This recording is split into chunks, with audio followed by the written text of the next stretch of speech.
Bien-aimés, voici ce qui est agréable à Dieu dans notre façon de nous conduire dans la communauté. Et ici, c'est Paul qui s'adresse à son fils dans la foi, qui a la responsabilité de l'Église, comment il doit se comporter, et les devoirs des uns et des autres dans la communauté.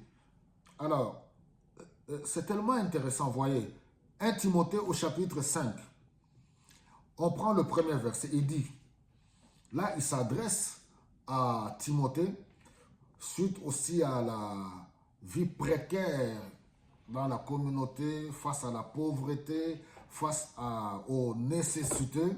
Alors lui, il donne le conseil à Timothée. Il dit au premier verset, n'adresse pas des reproches avec dureté à un vieillard. Très important, j'aimerais marteler là-dessus. Serviteurs de Dieu que nous sommes, nous avons des droits et des devoirs. Être serviteur de Dieu, être pasteur ne nous donne pas le droit de parler aux gens n'importe comment, surtout aux jeunes serviteurs d'aujourd'hui. Avec le zèle de la jeunesse, ce n'est pas du fait qu'on se tient devant l'assemblée qu'on peut se permettre à commencer à crier sur des personnes âgées. C'est ce que Paul dit à Timothée. Les personnes, nous devons apprendre à les respecter, quel que soit leur niveau, quel que soit leur âge. Nous devons du respect à tout être humain. Il dit, n'adresse pas, il dit, mais exhorte-le comme s'il était ton père. Voilà. Donc, à un père, les Écritures nous parlent d'honorer et de respecter nos parents. Traite les jeunes gens comme des frères. Nous n'avons pas le droit.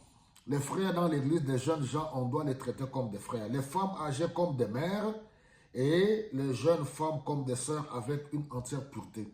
Les mamans qui sont dans nos églises, bon, souvent j'entends ça dans nos communautés, dans nos milieux. Les hommes de Dieu, nous nous permettons, oui, d'appeler les mamans, voilà, Bananangaï, ou bien, voilà, tous les membres de l'église, le pasteur, voilà, que nous sommes. Nous appelons les fidèles, les papas, les mamans, nous les appelons mes enfants. Je peux comprendre. Oui, dans le sens, voilà, vous êtes le conducteur spirituel, mais cela ne nous donne pas le droit de commencer à manquer du respect, à crier et une fois de plus encore, prêcher. Certes, à l'époque de Seigneur Jésus-Christ, oui, il n'y avait pas tout ce qu'on a aujourd'hui comme voilà, les micros, les appareils. C'est pour cela qu'il devait se mettre à hurler, à crier, à prêcher, c'est-à-dire hurler, prêcher, ils haranguaient la foule.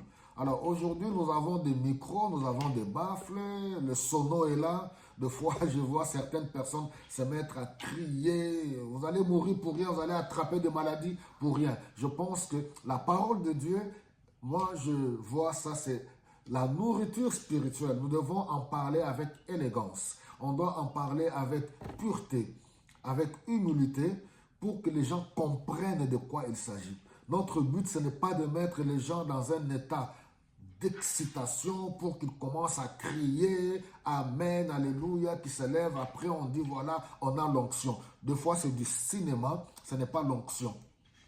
Alors, donc, nous devons apprendre. Les mères, les femmes âgées dans l'église, on doit les traiter comme nos mères, comme nos mamans. Et les jeunes femmes, nos sœurs, comme nos sœurs, les sœurs qui sont dans l'église, les jeunes femmes, ou tout simplement ceux qui sont dans les ministères, dans les chorales, dans les services de protocole. Chers serviteurs de Dieu, ce ne sont pas nos femmes, ce sont nos sœurs. Alors, il faut faire attention pour les abus, ceux qui profitent des femmes, des jeunes sœurs dans l'église, qui commencent à sortir avec elles et à coucher avec elles. Il faut arrêter. Ce n'est pas du tout bien. Donc ici, c'est Paul qui s'adresse à Timothée. Et on verra dans la suite, dans les versets qui vont suivre par après. Que le Seigneur vous bénisse.